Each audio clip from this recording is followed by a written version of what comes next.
पूछिए। सर मैं अभी करंटली 10th क्लास में पढ़ रही हूँ और आगे मैं मेडिकल को एज अ करियर परस्यू करना चाहती हूँ। पर मैंने सुना है मेडिकल में सिलेक्शन के लिए या फिर अच्छी रैंक्स के लिए आपको बड़े बड़े इंस्टीट्यूट्स को ज्वाइन करना पड़ेगा। पर उससे लाइफ बहुत हेक्टिक हो जाती है और मैं अपनी लाइफ को भी एंजॉय करना चाहती हूँ और एक अच्छा सिलेक्शन भी चाहती हूँ। तो मुझे क्या करना चाहिए? आपका नाम क्या है? अदिति। अदिति, देखिए, आप जो कह रही हैं एक बहुत बड़ी प्रॉब्लम है। बहुत सारे बच्चे जो हैं ट्यूशन जाते हैं, आने जाने में बहुत टाइम ख़राब होता है, वहाँ पे समझ में नहीं आता, कोई गारंटी नहीं है कि वहाँ पे बहुत अच्छी फैकल्टी मिलेगी। आपके पास आज ये ऑप्शन है कि यदि आप घर पे बैठ के पढ़ना चाहें तो आराम से तैयारी कर सकते हैं। और ये बात हमेशा समझ लीजिए कि सिलेक्शन इससे नहीं होगा कि टीचर ने कितना अच्छा पढ़ाया, वो एक लिमिटेड कंट्रीब्यूशन है। सिलेक्शन आप कितनी सेल्फ स्टडी करेंगी उससे होगा। हम जो नीट प्रेप पे कोर्स कर रहे हैं जिसपे हज़ारों बच्चे इस समय पढ़ रहे हैं और कहते हैं एनके शर्मा सर ज़बरदस्त टीचर हैं, विपिन सर ज़बरदस्त टीचर हैं, ये घर पे बैठ के तैयारी कर पा रहे हैं। आज हमारे प्लेटफॉर्म पे एक बच्ची है, उसने हमें फ़ोन किया कि सर मेरे 650 नंबर आ रहे हैं, है ना। तो आपके पास ऑप्शन है। आप जो सोच रही हैं, आप बैलेंस रखना चाहती हैं, ये बिल्कुल पॉसिबल है। और ऐसे ही हमारी तमन्ना ऐसी है कि हिंदुस्तान ऐसा बने, कहीं पे भी बैठा हुआ बच्चा कहीं पे भी पढ़ना चाहे आराम से तैयारी कर पाए। तो thank you for this question Aditi, आपका सवाल बहुत अच्छा था। आप पूछना चाहेंगे सवाल, पूछिए।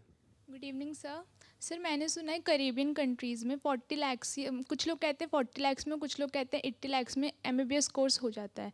तो sir can you please clarify this confusion? Dhananjay sir, शायद you will be able to answer this question. It's a very simple thing. The students must do research कि यूएस में अगर मुझे करना है तो क्लिनिकल रोटेशंस 2 साल करने पड़ते हैं। और गूगल पे गए और कॉस्ट ऑफ क्लिनिकल रोटेशंस देख लोगे तो उसी का कॉस्ट 40 लाख रुपया होता है। तो अगर सिर्फ क्लिनिकल रोटेशन का 40 लाख होगा तो बाकी का कोर्स कौन मतलब इसका मतलब है जो 40 लाख में जो आपको करा के दे रहे हैं कैरिबियन में, वो कभी यूएस में क्लिनिकल रोटेशन के लिए नहीं भेजेंगे आपको, वहीं पे आपको हॉस्पिटल में करा के वापस इंडिया भेज देंगे। तो यहाँ से बच्चों को सपने में दिखाते हैं कि 40 लाख में यूएस का प्रोग्राम है।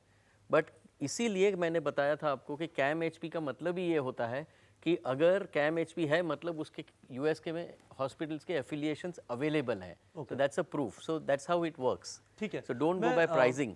मैं यहाँ पे राजीव हैं, एमबीबीएस के हैं इन्होंने एम्स से, और काफ़ी फेमस हैं साउथ ईस्ट एशिया में। पता नहीं कितने बच्चों को पढ़ा रहे हैं अपने वीडियो से।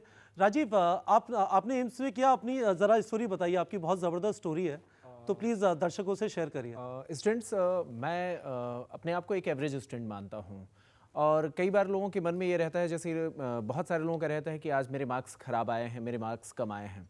तो मेरा जो अपना पर्सनल एक्सपीरियंस ये कहता है कि एवरेज होना एक सामान्य सी बात है, अगर कोई इंटेलिजेंट है वो असामान्य बात है।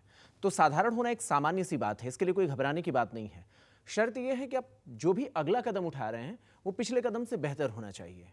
अब जैसे बहुत सारे इंडिया में ऐसे स्टेट्स हैं जहां पर डुअल प्रिपरेशन करना पड़ता है। अगर आपको ऑल इंडिया के लिए फाइट करना है तो अलग तरीके से तैयारी करनी पड़ती है, स्टेट लेवल पे करना है तो अलग तरीके से तैयारी करनी पड़ती है। जैसे यूपी या इस तरीके के जो दूसरे स्टेट्स जहां पर स्टेट सिलेबस अलग होता था, अब तो खैर गवर्नमेंट ने अच्छा कर दिया है। तो मैं अपने बारे में बताऊं तो जैसे मैं जब था तो एवरेज स्टूडेंट भी था और मेरे सपने भी बड़े थे, मुझे लगता था कि मुझे आगे जाना है। अब होता यह था कि उसी समय हमें डिसाइड करना होता था कि अगर आप स्टेट स्टूडेंट्स हैं, स्टेट सिलेबस के स्टूडेंट्स हैं, तो आप स्टेट एग्जाम ही दे सकते, क्योंकि सिलेबस ही ऐसा होता था और एनसीईआरटी पैटर्न टोटली अलग होता था। तो जैसे इस साल से अलग हुआ, वरना इसके पहले के जितने भी स्टूडेंट्स अभी भी प्रिपरेशन कर रहे हैं यूपी और बिहार में, मैं आपको बताऊं कबुल 4 से 5 साल तैयारी करना एक सामान्य बात हो जाती थी। तो राजीव, आप कौन सी बार में इनसे गुजरे, जरा बताइए। एक्चुअल में इसलिए प्रॉब्लम होता था क्योंकि अगर मैं कोशिश करता कि शायद स्टेट सिलेबस को ही सिर्फ मैं फॉलो करता तो मेरा जल्दी सिलेक्शन हो जाता। मुझे लगता था एम्स मुझे जाना चाहिए। स्टूडेंट्स, ये एक एग्जांपल है, मैं आपको ये बताना चाहता था, आप मेहनत करते रहेंगे, आप में जज्बा है तो कुछ भी अचीव कर सकते हैं। इस शो को समाप्त करते समय मैं आपको 2 चीज़ें बताना चाहता हूँ जो बहुत ज़्यादा जरूरी है। पहली चीज़ यह है, इंटरनेट पे बहुत सारी इंफॉर्मेशन आज अवेलेबल है। इस शो का भी पर्पज़ ये था कि आपको सही जानकारी मिले और आप सही निर्णय ले पाएँ। प्लीज़, आपको बहुत सारे एजेंट्स कॉल करेंगे, आपकी बेचैनी का फ़ायदा उठाने की कोशिश करेंगे, उससे बचें।